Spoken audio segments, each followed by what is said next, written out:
शिव महापुराण की कथा कहती है, महाराज पूर्णिमा का जो चंद्र है वो विशाल काय है और उस चंद्र की पूर्णता में हमारी अभिलाषाएं भी पूर्ण हो। आप आस्था चैनल के माध्यम से जितने लोग कथा सुन रहे हैं, फेसबुक यूट्यूब पर जितने कथा सुन रहे हैं और कुबेरेश्वर धाम में जितने कथा सुन रहे हैं, आप में से कितने लोग हैं जो पूर्णिमा का व्रत करते हैं? जो माताएं करती हो जरा हाथ उठाइए। पूर्णिमा का व्रत जो करती है, करते हो ना आप लोग? रखिए हाथ। अब पूर्णिमा के व्रत में आपने कई बार किताब पढ़ी होगी पूर्णिमा की, या आपने व्रत किया होगा, या पूर्णिमा का व्रत आप धारण करे होगे, तो उसमें पूजन कौन से भगवान की होती है? पूर्णिमा के व्रत में किस भगवान की पूजन होती है? तो कहा पूर्णिमा के व्रत में केले के खंभ लगाकर पूर्णिमा का जो अध्यापन होता है, पूर्णिमा की जो पूजन होती है, उस पूजन में शंकर और पार्वती की पूजन की जाती है, शिव और नारायण की पूजन करी जाती है, शंकर और पार्वती का स्मरण किया जाता है। किसकी पूजन होती है? शिव पार्वती।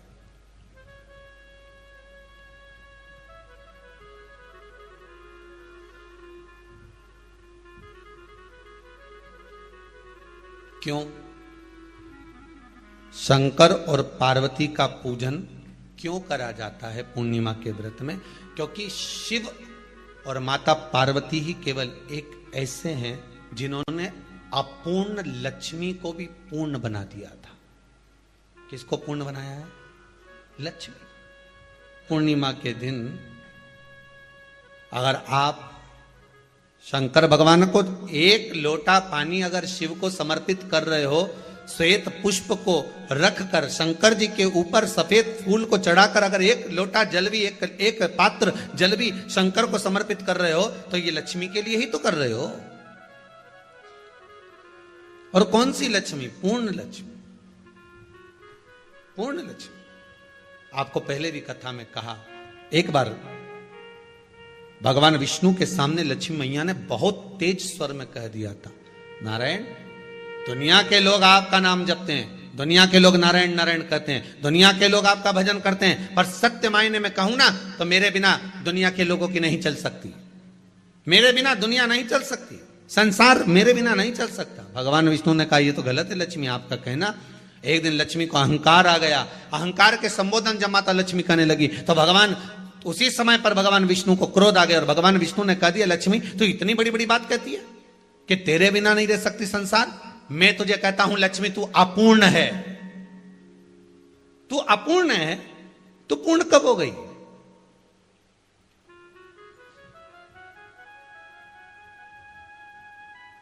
तेरी पूर्णता कहां हो गई?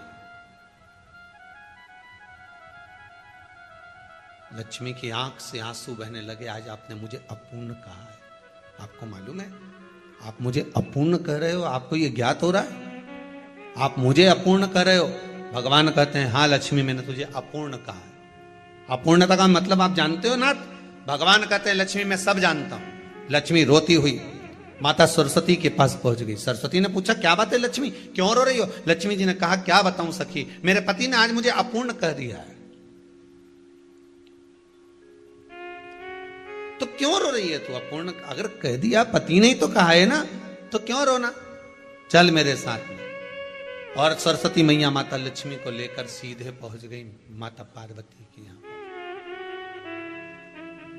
माता पार्वती के यहां जब पहुंची है, माता पार्वती ने लक्ष्मी जी को देखा और सरस्वती को देखा तो पूछा कि बात क्या है, क्या हो गया ऐसा,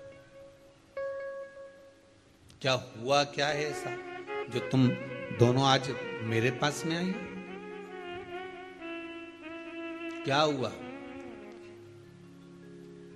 पार्वती जी कुछ बोलती, शिव जी का ध्यान माता सरस्वती की ओर और लक्ष्मी की ओर गया और भगवान शंकर जान गए कि आज भगवान नारायण ने लक्ष्मी जी को अपूर्ण कहा है। अब देखें माता पार्वती क्या कर सकती है, इसको पूर्ण बनाने के लिए करेगी क्या? क्या हुआ? माता सरस्वती जी बोली लक्ष्मी को अपूर्ण कह दिया। अपूर्ण कह दिया? हाँ, तो क्या सोचना उसके लिए? इसको मैं अभी पूर्ण बना देती हूं।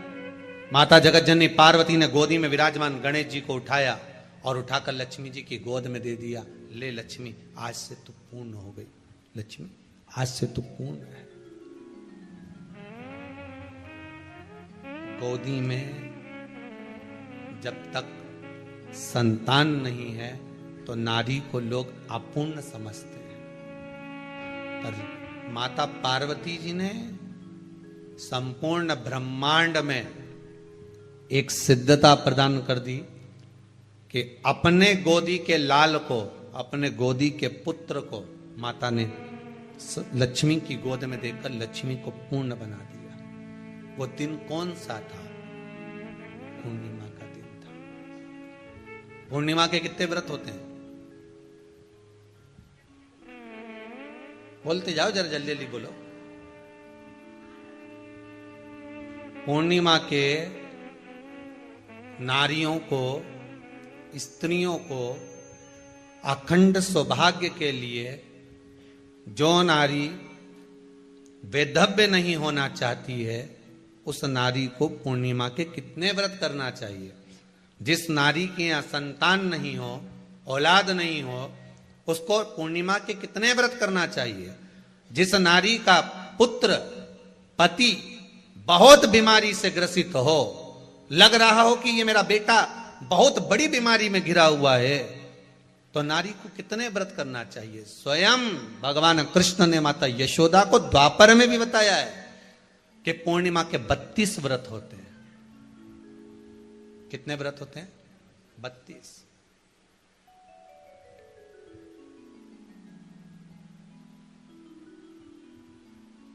स्वयं भगवान कृष्ण यशोदा रानी को, माता यशोदा जी को भी बता रहे हैं 32 व्रत।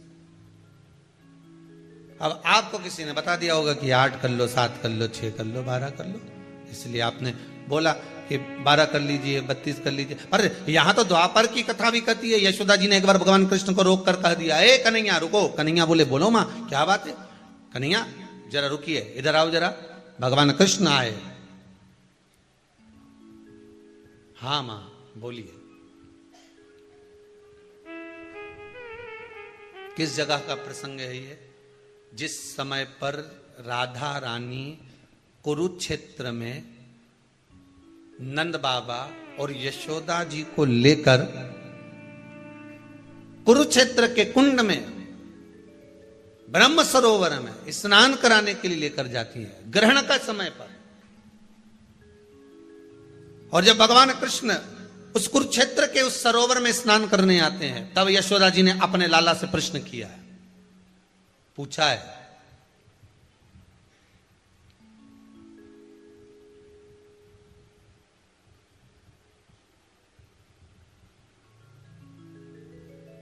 कि नारी वैधव्य होकर ना मरे।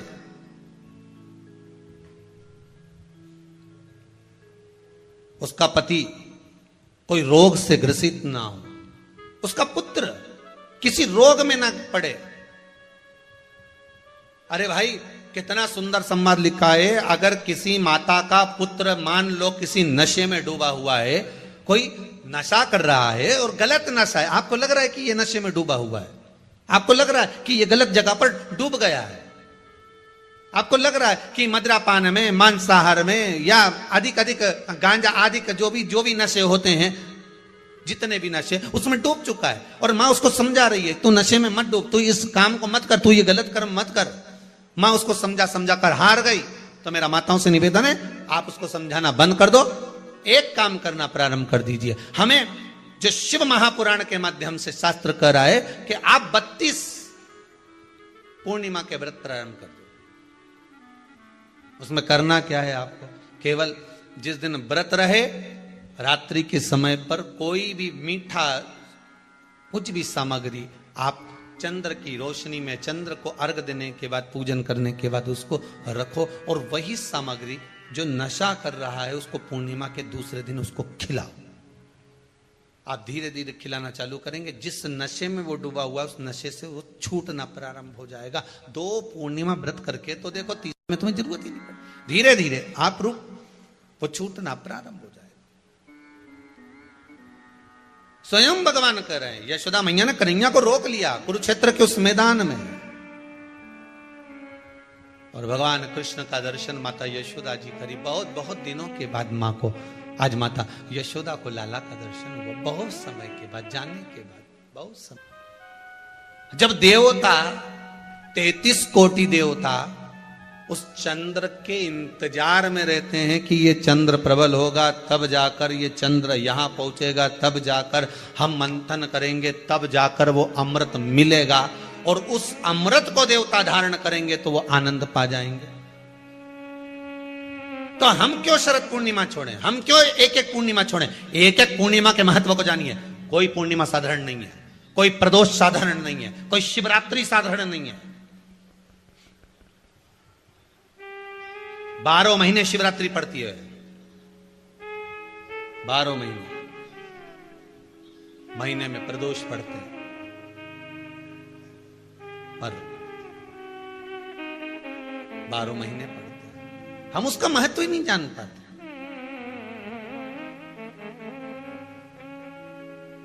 कौन से प्रदोष पर क्या करना है, कौन सी पूर्णिमा को क्या धारण करना है, कौन सी शिवरात्रि पर। कई लोगों को तो यहां तक नहीं मालूम था कि भाई श्रावण के महीने में भी शिवरात्रि आती है। वो तो बस लोगों के कि शिवरात्रि का पूजन हुआ, तो उसका स्मरण क्यों छोड़े हम? अगर ये वेद और शास्त्र ब्राह्मणों को दिए गए हैं, ये वेद और शास्त्र विद्वज्जन को दिए गए हैं, तो इसका स्मरण होना चाहिए कि हम निकालकर जनमानस तक ये चीज पहुंचाएं कि हमें इस दिन ये पूजन करना है। उसका स्मरण होना चाहिए।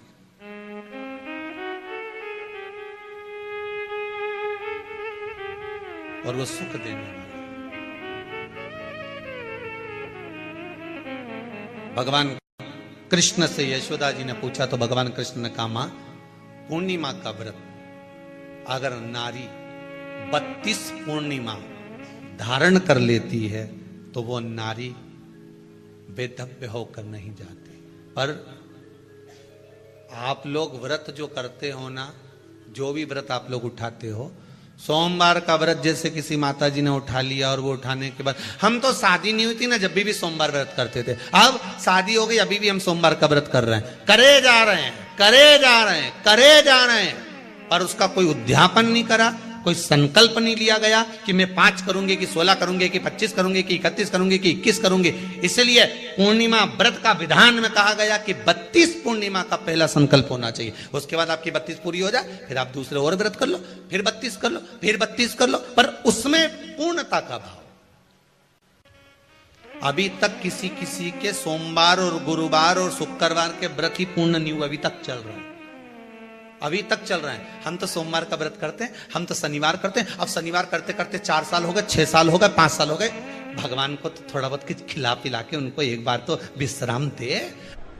ये जितनी पूर्णिमा के व्रत हैं, जितने 12 महीने जो पूर्णिमा पड़ती है, पूनम पड़ती है, ये भले दुनिया के लोग कहते हैं कि ये भगवान राधा और कृष्ण से संबंध रखते हैं, सीता राम जी से संबंध रखते हैं, राम और कृष्ण से संबंध रखते हैं, पर इनका यदि सही संबंध समझा जाए, इनके सही संबंध का यदि स्मरण करा जाए, इनके सही संबंधों का यदि वर्णन किया जाए, तो शिव और चंद्रमा के जो मिलन का केंद्र बिंदु है वही पूर्णिमा है। केवल एक पूर्णिमा वहीं तक नहीं रही कि भगवान कृष्ण और राधा जी ने रास किया। भगवान कृष्ण और राधा जी रास कर रहे हैं, केवल पूर्णिमा वहीं तक सीमित नहीं रही, केवल वहीं तक उसकी सीमितता नहीं है। एक बात ध्यान रखिएगा, यदि काया का रोग हो गया, मान लो शरीर कहीं से सफेद पड़ रहा है, कहीं से काला पड़ रहा है, शरीर में से खाल की फुकड़ी निकलना प्रारंभ हो गई हो, शरीर में काले काले चट्टे पड़ना चालू हो गए हो, या कोई विशेष रोग हो गया,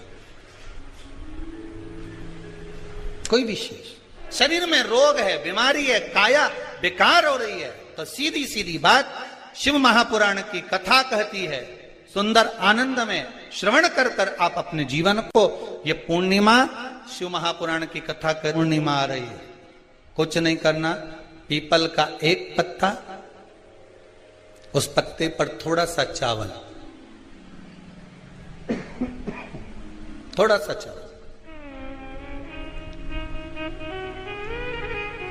पूर्णिमा की रात्रि को अपने हाथ में लेकर, अपने नयनों से लगाकर, शरीर पर से स्वयं उतारकर उसको दरवाजे के पास रख दीजिए। पूर्णिमा की रात्रि को पूर्ण होने पर उस चावल को दूसरे दिन सूंघ कर बहते हुए पानी में डाल दीजिए। महाराज कितने भी रोग से ग्रसित हो गए, पीपल का एक पत्ता 52,000 ब्राह्मण की साक्षी कराता है। महाराज बहुत ध्यान देना, पीपल के वृक्ष में स्वयं नारायण का, मेरे कृष्ण का वास है।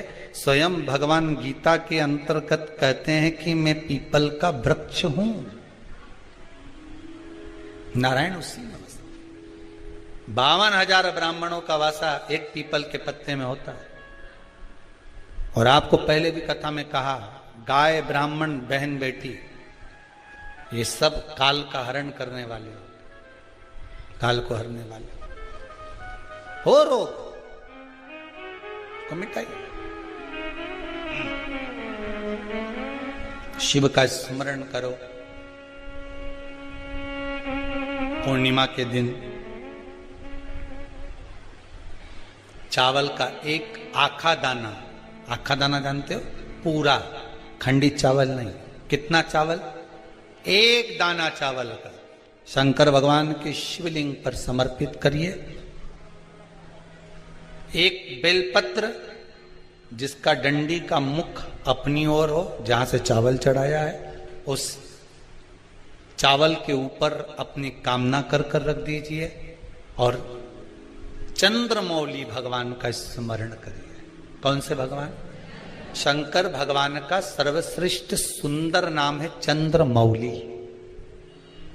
चंद्रमौली भगवान का स्मरण करिए, अपनी कामना कर कर, बेलपत्र समर्पित कर कर शिव जी पर एक लोटा पानी, एक जल पात्र समर्पित करो, कलश से जल चढ़ा दीजिए, नैनों में वो जल लगाकर अपनी कामना कर कर वापिस घर को आइए। अगली निमा आएगी, जो कामना करी है मेरा चंद्रमौली भोलेनाथ उसे पूर्ण कर ही देगा। शिव उपासना के लिए जितनी 12 महीने में पूर्णिमा पड़ती है, एक एक पूर्णिमा का व्याख्यान वर्णन करेंगे। आज तो कथा का महत्तम दिवस है, पहला दिवस है, तो हम उसको महत्व समझें कि पूर्णिमा का महत्व क्या है, हम उसका महत्व समझें कि शंकर और चंद्र का रिश्ता क्या है, संबंध क्या है।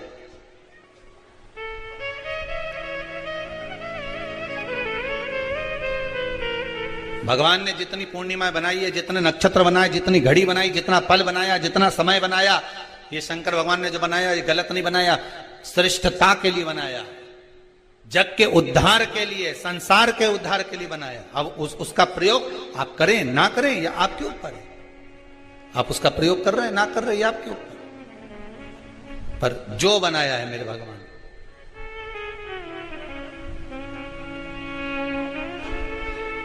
शिव देने